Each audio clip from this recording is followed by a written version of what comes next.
کہ کیا غائبانہ نماز جنازہ کا کوئی تصور ہمارے ہاں موجود ہے کہ میت جس میں سامنے موجود نہ ہو، میت سامنے موجود نہیں، تو کیا اس کی نماز جنازہ پڑھی جا سکتی؟ کیونکہ ہم بہت سے ٹی وی کے اوپر بھی دیکھتے ہیں، بہت سارے چیزوں کے اندر یہ بات آتی ہے کہ ہم دیکھتے ہیں جیسے آپ نے دیکھا ہوگا ایک زمانے میں جو ایک صاحب اسامہ بن لادن تھے، جب وہ ان کو مارا گیا تھا تو لوگوں نے ان کی غائبانہ نماز جنازہ پڑھی تھی۔ اچھا یہ جو غائبانہ چیز ہے نا، یہ صرف نماز جنازہ کے حوالے سے چیز نہیں، بلکہ اور بھی جو غائبانہ چیزیں ہیں اس کے اندر بھی والا مسئلہ ایک آتا ہے۔ مثلا غائبانہ سلام کا جواب دینا۔ ایک آدمی ہے، وہ خود سامنے موجود نہیں ہے اور اس نے آپ سے کہا یا آپ تک پیغام پہنچایا کہ وہ فلاں صاحب نے آپ کو سلام کہلوایا، تو کیا ہم پر واجب ہے کہ اس کا سلام کا جواب ان تک پہنچائیں یا اسی وقت جواب دیں؟ تو اس کا جواب ہے کہ نہیں، غائبانہ سلام کا جواب دینا واجب نہیں۔ اسی طریقے سے مثلا جو آدمی سامنے نہیں ہے لیکن وہ واٹس ایپ پہ آپ کو سلام لکھ رہا ہے، وہ ای میل پہ آپ کو سلام لکھ رہا ہے، وہ خط میں آپ کو سلام لکھ کے بھجوا رہا ہے، تو کیا اس کا واجب ہے؟ تو زیادہ تر فقہا یہ فرماتے ہیں کہ اس کا بھی سلام کا جواب دینا واجب نہیں ہے۔ البتہ فقہا میں ایک اختلاف ہے، لیکن آغا سیستانی بھی اس کے قائل ہیں اور دیگر اور علماء کی ایک بڑی تعداد ہے، چند ایک نے البتہ اس سے اختلاف کیے، لیکن غائبانہ جو سامنے موجود نہ ہو، جس طرح سے مثلا ٹی وی اناؤنسر کوئی آ کر سلام کرتی ہے، اب وہ لوگوں کے سامنے نہیں، بس وہ تو ایک ریکارڈنگ ہے یا خبرنامہ وغیرہ پڑھا جا رہا ہے، اس کے اندر سلام، اس کا بھی جواب دینا اس لحاظ سے واجب نہیں۔ تو اسی طرح سے میت اگر سامنے موجود نہ ہو تو کیا اس کی نماز جنازہ پڑھی جا سکتی ہے یا نہیں؟ تو اچھا دیکھیے، ہمارے جو اہل سنت برادران ہیں ان میں شافعی اور حنبلی فقہ کے اندر جائز ہے۔ حنبلی فقہ سعودی عرب کے اندر فالو کی جاتی ہے، وہاں پر غائبانہ نماز جنازہ ہوتی ہیں۔ شافعی فقہ والے بھی غائبانہ نماز جنازہ پڑھتے ہیں، لیکن جو فقہ حنفی اور فقہ مالکی،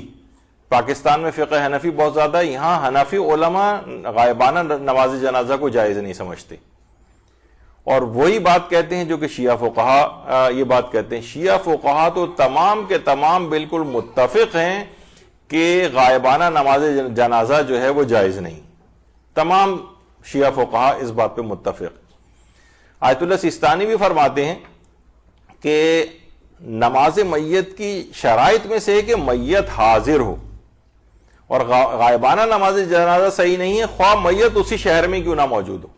یعنی میت اسی شہر میں موجود ہے لیکن پھر بھی غائبانہ، بلکہ اتنی دور بھی میت نہیں ہونی چاہیے۔ مثلا میت کسی جگہ پر میت رکھی ہوئی اور ہم اس سے بہت دور 15-20 فٹ کے فاصلے پر کھڑے ہو کر وہاں پہ نماز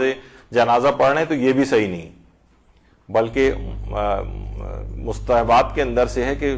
اس کے جسم کے کپڑا اور وہ جو ہے جو نماز پڑھ رہا ہے وہ بھی اس کے گہوارے وغیرہ سے اتنے بہت قریب ہو کے اس سے نماز پڑھی، تو اتنی دور بھی نہ ہو، سوائے اس کے کہ دور ہونا نماز جماعت کی وجہ سے ہو، یعنی نماز جماعت پڑھ رہا ہے تو آخری صفوں میں مثلا ایک آدمی کھڑا ہوا ہے تو وہ تو جنازے سے بہت دور ہو گیا، تو وہ کہے گا کہ میرے لیے تو غائبانہ ہو گئی، مجھے تو میت بھی نظر نہیں آ رہی، لیکن کیونکہ وہ جماعت کی صفوں کی وجہ سے بہت دور ہوا ہے، اس وجہ سے اس کے اندر کوئی اشکال نہیں ہے۔ تو بہرحال یہ ایک چیز اس کے اندر دماغ میں رہے۔ اچھا، اب مسئلہ یہ ہے کہ اختلاف کی وجہ کیا ہے، یعنی یہ کہاں سے یہ بات دماغ میں آئی کہ غائبانہ نماز جنازہ نہیں ہو سکتی، غائبانہ نماز جنازہ ہو سکتی ہے؟ وہ یہ کہ نجاشی جو بادشاہ تھا، نجاشی نہیں ہے بلکہ یہ ہے نجاشی تشدید کے ساتھ، حبشہ کا وہ بادشاہ کہ جب حضرت جعفر طیار اور مسلمان جو ہے وہ حبشہ ہجرت کر کے گئے تھے تو نجاشی نے ان کو پناہ دی تھی، اور بڑا ہی دلچسپ وہاں کے پورا واقعہ ہے، اس پہ علماء نے بڑے بڑے جو درس بھی دیے ہیں، اور بڑا تاریخ کا ایک انتہائی اہم ترین واقعہ تھا ہجرت حبشہ۔ تو روایت میں یہ ہے کہ جب حبشہ کے بادشاہ نجاشی کا انتقال ہوا تو پیغمبر نے اس کی غائبانہ نماز جنازہ پڑھی تھی۔ یہاں پہ بھی دیکھیے وہی روایت آ گئی کہ جس کی وجہ سے یہ دماغ میں لوگوں کی چیز آئی۔ البتہ اس بات سے قطع نظر یہ واقعہ تاریخ میں تواتر کے ساتھ ہے کہ نجاشی بادشاہ کی نماز جنازہ پیغمبر اسلام نے غائبانہ طور پر پڑھی تھی، لیکن اس کی تفصیل ابھی آگے چل کر ہم بیان کریں گے۔ اچھا، اب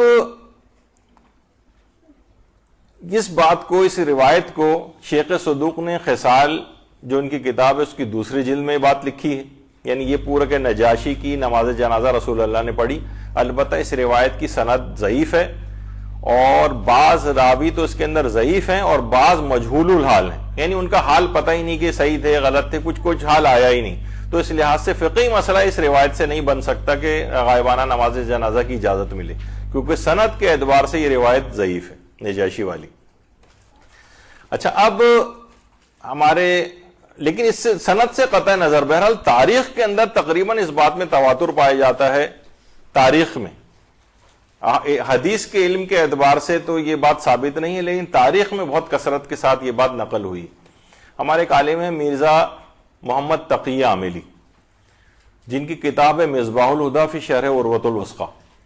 اس کی 6 جلد میں انہوں نے یہ بات بیان فرمائی ہے کہ پیغمبر اسلام نے نجاشی کی غائبانہ نماز جنازہ نہیں پڑھی تھی،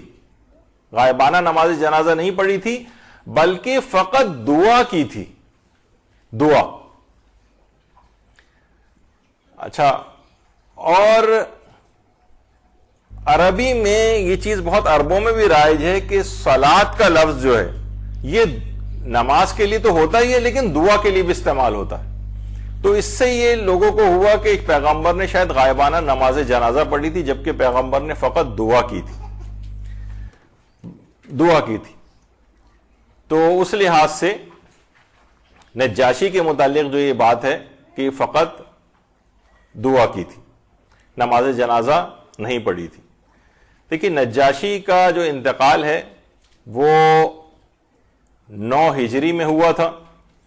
اور پیغمبر اسلام ختمی مرتبت صلی اللہ علیہ وآلہ وسلم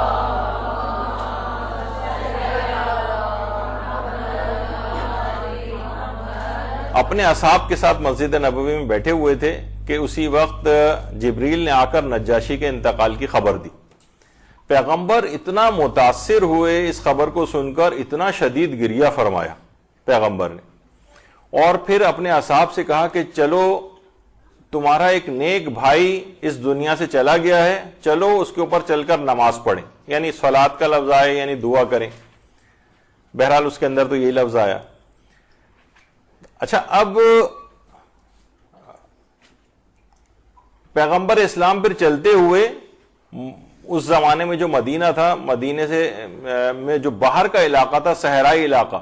مسجد غمامہ والے علاقے کی طرف پیغمبر آئے۔ آج بھی جو مسجد غمامہ ہے وہ ذرا ابھی تو مسجد نبوی کے بالکل سامنے ہی ہو گیا ہے، لیکن پہلے یہ مدینے سے بہت باہر کا علاقہ تھا، بلکہ صحرائی علاقہ تھا۔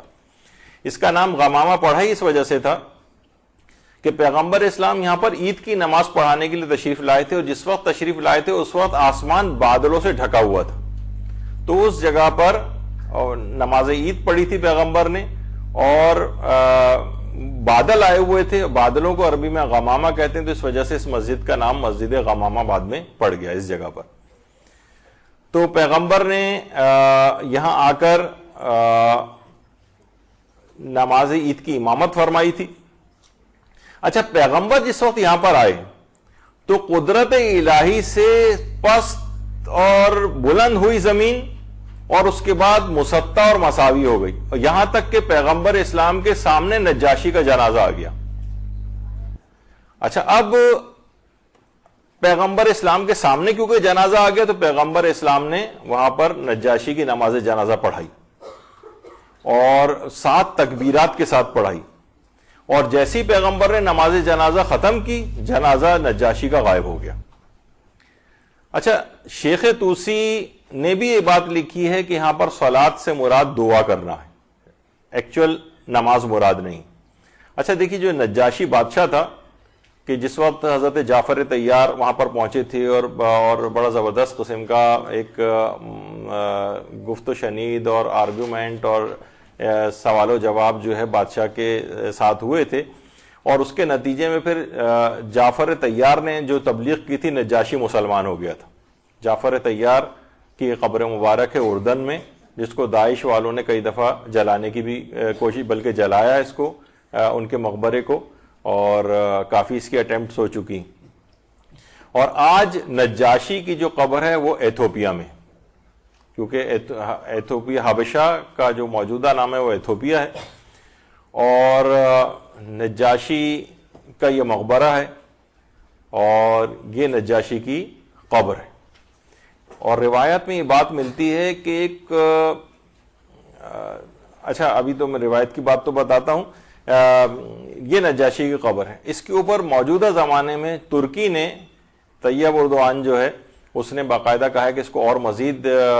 بنایا جائے نجاشی کے مقبرے کو، اور اب تقریباً کمپلیشن کے مراحل کے اندر ہے، اور بہت ہی زبردست قسم کا اس کا ایک مقبرہ نجاشی کا وہاں پر تعمیر ہونے کے قریب ہے۔ اچھا، جب پیغمبر اسلام نے یہ جنازہ، یہ دعا جو بہرحال اگر نماز ہم میت کہیں، نماز جنازہ پیغمبر نے پڑھا دی، تو اس کے بعد منافقین کی طرف سے کافی اعتراضات آئے، اور ایک یہ بھی اعتراض تھا کہ دیکھو اس پیغمبر کو، یعنی انہوں نے ایک نصرانی کی نماز جنازہ پڑھا دی، حالانکہ وہ اسلام قبول کر چکا تھا، لیکن بہرحال انہوں نے اس بات کو مشہور کیا۔ تو اس کے بعد جبریل کچھ آیات لے کر نازل ہوئے، اور باقاعدہ ان آیات میں یہ چیز آئی کہ اہل کتاب میں وہ لوگ بھی ہیں جو اللہ پر اور جو کچھ تمہاری طرف نازل ہوا ہے، جو ان کی طرف نازل ہوا ہے، سب پر ایمان رکھتے ہیں، اللہ کے سامنے سر جھکائے ہوئے ہیں، اور کسی حقیر قیمت پر خدا کو فروخت نہیں کرتے۔ ان کے لیے پروردگار کے ہاں بڑا اجر ہے، اور خدا بہت جلد حساب کرنے والا ہے۔ باقاعدہ نجاشی کی تعریف کے اندر یہ آیات بھی نازل ہوئی، جس وقت یعنی نجاشی ابھی مسلمان بھی نہیں ہوا تھا، لیکن باقاعدہ کہ جب سورہ مریم کی تلاوت حضرت جعفر طیار نے اس کے دربار میں کی تھی، تو اس قدر آنسوؤں کے ساتھ نجاشی رویا تھا کہ پوری داڑھی اس کی آنسوؤں سے بھیگ گئی تھی۔ تو نجاشی، اور ایک اور آیت کے متعلق بھی کہا جاتا ہے کہ یہ بھی نجاشی کے لیے آئی ہے کہ جب وہ اس کلام کو سنتے ہیں، یعنی جو تلاوت سنی تھی اس نے کہ جو رسول پر نازل ہوا ہے، تو تم دیکھتے ہو کہ ان کی آنکھوں سے بے ساختہ آنسو جاری ہو جاتے ہیں کہ انہوں نے حق کو پہچان لیا، اور کہتے ہیں کہ ہم پروردگار ہم ایمان لائے ہیں، لہذا ہمارا نام بھی تصدیق کرنے والوں میں درج کر لے۔ تو بہرحال یہ آیات نجاشی کے لیے نازل ہوئی تھی، اور جب تدفین ہو گئی تھی نجاشی کی، تو ان کی قبر سے ایک طویل عرصے تک ایک نور سا بلند ہو کے آسمانوں کی طرف جاتا تھا۔ درود بھیجیے محمد۔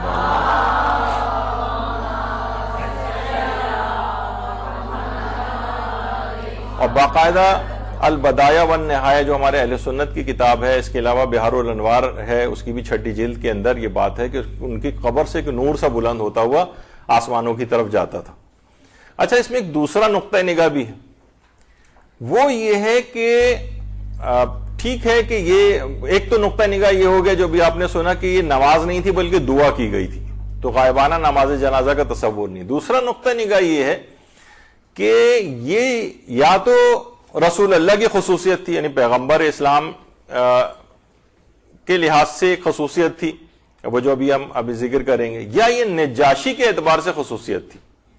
جیسے وہ کہا جاتا ہے نا کہ بہت سے اصحاب کے اندر کچھ خصوصیات ایسی تھیں کہ ذرا ان کا کیس الگ ہو گیا تھا، جیسے خزیمہ بن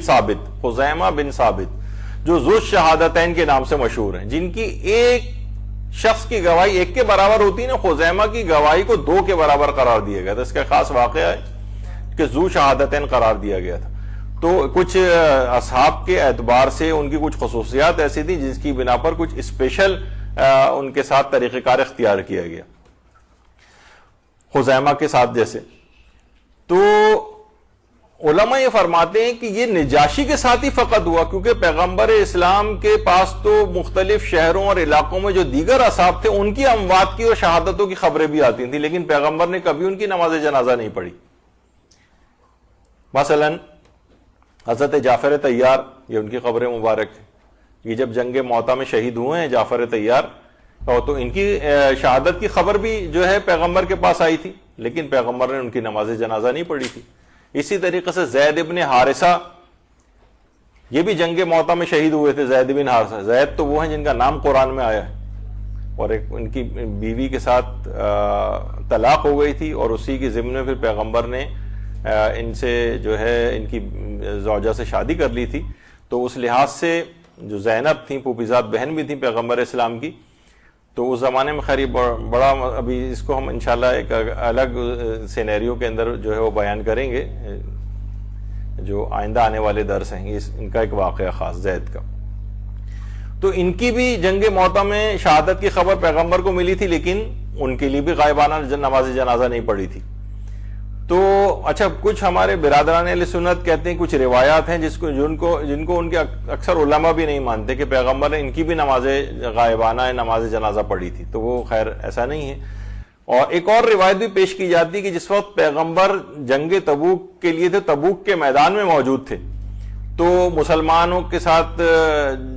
جب باقاعدہ جب جنگ تبوک ہو رہی تھی تو جبریل نے اس وقت آ کر پیغمبر کو اطلاع دی کہ آپ کے ایک صحابی مدینے میں انتقال کر گئے، اگر آپ پسند کریں تو زمین کو سمیٹ دیا جائے تاکہ آپ ان کا جنازہ پڑھ سکیں. تو پیغمبر نے آمادگی ظاہر کی تو جبریل نے اپنے دونوں پروں کو زمین کے اوپر مارا، تو اس طرح سے زمین سمٹ گئی اور وہ جنازہ پیغمبر اسلام کے سامنے ظاہر ہو گیا اور پیغمبر نے ان کے اوپر نماز جنازہ پڑھی. اب علماء ہماری یہ بات کہتے ہیں کہ اسی طریقے سے بطور معجزہ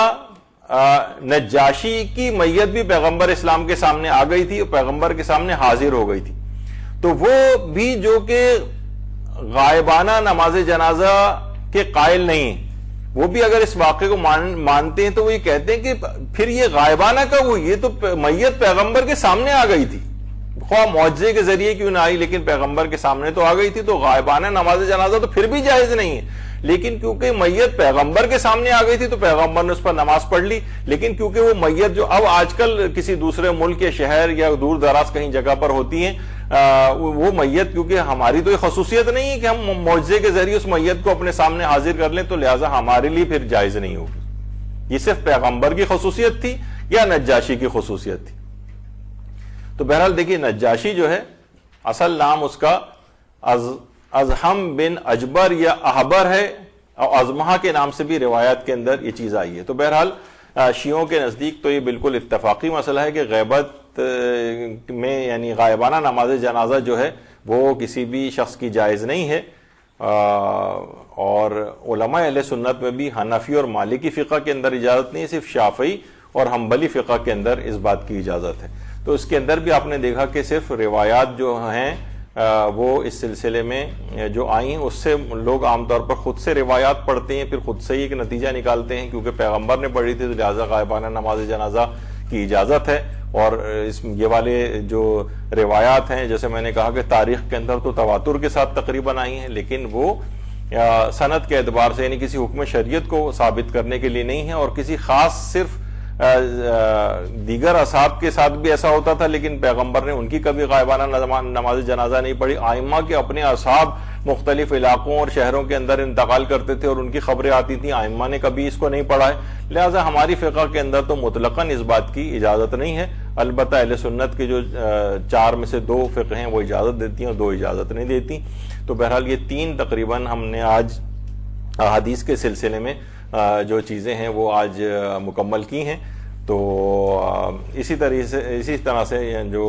مدرسے کی انتظامیہ ہے ان کی طرف سے یہی بات آئی ہے کہ اس طرح کی بہت ساری روایات ہیں اور چیزوں کے صحیح مفہوم یا فقہی مسائل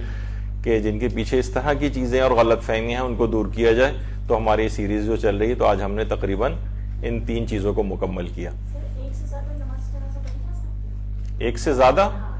ایک ہی وقت میں؟ جی جی ایسا کر سکتے ہیں. البتہ یہ ہے کہ ایک سے زائد ان جو کہ صاحبان علم اور فضل ہوتے ہیں ان کے لیے یہ ہے کہ وہ ایک سے زائد دفعہ بھی ان کی پڑھی جا سکتی ہے. لیکن اگر کوئی عام آدمی ہے تو کوئی اور اگر وجہ نہیں ہے تو بار بار اس کی نماز جنازہ پڑھنا یہ اتنا پسندیدہ نہیں ہے. البتہ صاحبان علم و فضل ہو تو اس کے لیے پسندیدہ ہے. جیسے خود پیغمبر اسلام کے لیے کتنی دفعہ متعدد لوگ آتے تھے، پڑھ کے جاتے تھے اور ائمہ اطہار نے الگ پڑھی ہیں، دیگر اصحاب نے جو ہے جو اصحاب باصفہ تھے انہوں نے الگ پڑھی. تو اس لحاظ سے اس بات کی اجازت ہے. اور اگر ایک ہی مراد یہ ہے کہ ایک ہی وقت میں ایک مسئلہ اور بھی اس میں بیان کر دیا جائے، متعدد جنازے اگر رکھے ہوں تو جمع کے سیغوں کے ساتھ ایک ہی وقت میں تمام کی نماز جنازہ بھی پڑھی جا سکتی ہے. البتہ زیادہ بہتر یہ کہ ہر جنازے کی الگ نماز پڑھی جائے, لیکن اگر مجموعی طور پر جنازے زیادہ ہوں تو جمع کے صیغوں کے ساتھ اجتماعی نماز جنازہ بھی پڑھی جا سکتی ہے. وصلی اللہ علی محمد وآلہ الطیبین الطاہرین.